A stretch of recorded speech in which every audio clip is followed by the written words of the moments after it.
suffer from those sooner or later. And when we realize that there is something really for us to do, for us to be control in our own health, for us to be actually leading our life in harmony with nature, so that we are not committing these mistakes, but we are having what I call it as a self-referential experience. When we say self-referential experience, it simply means that you refer back to your own self to understand, gosh, how do I feel in this? What shall I do in this kind of a situation? How do I regulate my own emotions? Or how do I probably make a right decision at the right time? And this is very new to many of us when we are outsourcing our health to HMOs.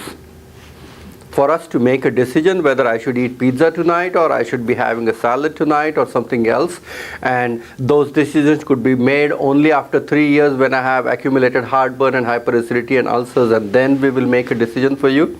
That is too late, isn't it? So there's a fundamental need for you to make those decisions on an ongoing basis every day, 24/7. And who trains us to do that? Who teaches us how to think?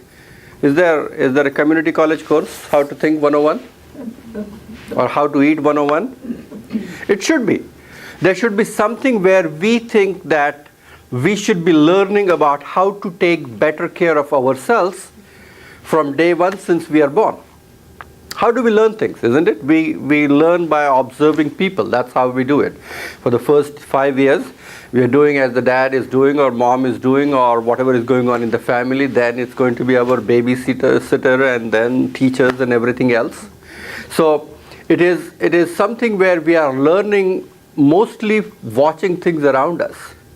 But there is no pure concrete education for us to understand that how do I find out what my true nature is?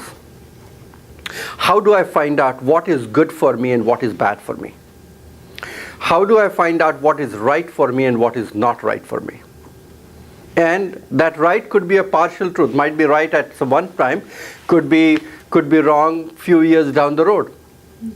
And in order for us to actually constantly be on the wave, how many of you have done surfing?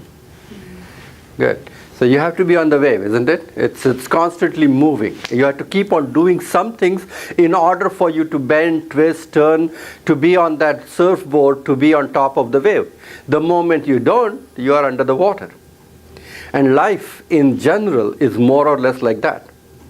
It is like that because you have to constantly do something in order to stay healthy, stay happy, or to constantly do your reset buttons or have those Control-Alt-Delete button handy so that you can purge out all those negative emotions and unwanted toxic feelings about some things.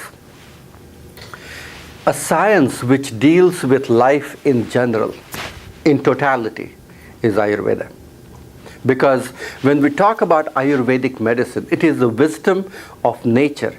But that wisdom of nature doesn't come from a book or a textbook or a philosophy, but it mostly comes from almost an accessing software for you to connect with your own self, to guide you from inside out, not from outside in.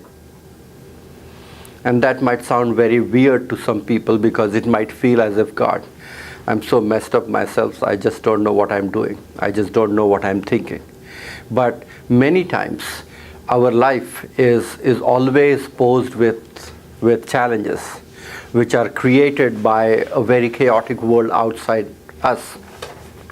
And when we are leading a life in a very chaotic world outside us, is the environment which is the nearmost environment which is constantly affecting us.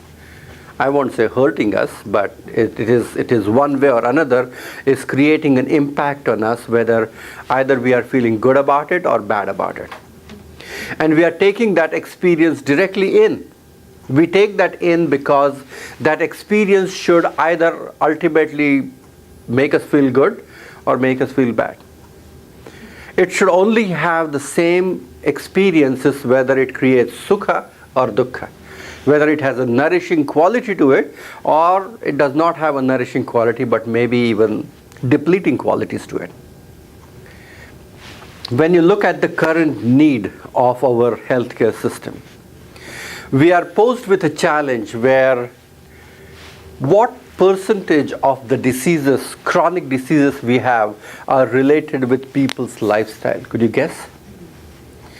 What percentage of the chronic diseases what we are posed with are related with people's lifestyle? 75%. 75%? 81% is the statistic. 81% are related, chronic diseases are related with lifestyle. And clinics like Mayo are coming up with these terms like TLC. You have heard TLC in the real estate business before, but it is coming to medicine, which is called as therapeutic lifestyle changes. It is boiled down to a level where you need to sit on one-on-one. It's very funny. I was giving a talk in Honolulu one time.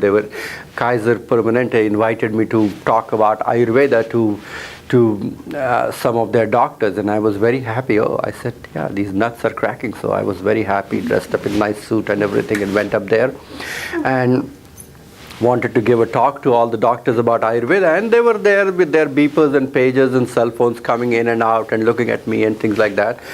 And after my talk, they were happy. They came, they said it was a good talk and everything. But the front line of this whole auditorium was just people who were taking some serious notes and everything. And after the talk, they all gathered around me and they said, where do you teach all this stuff? And I said, I have a school here in Honolulu called as Aloha Ayurveda Academy. And they say, what kind of people do you have in the class? And how much do you charge tuition for these people to come?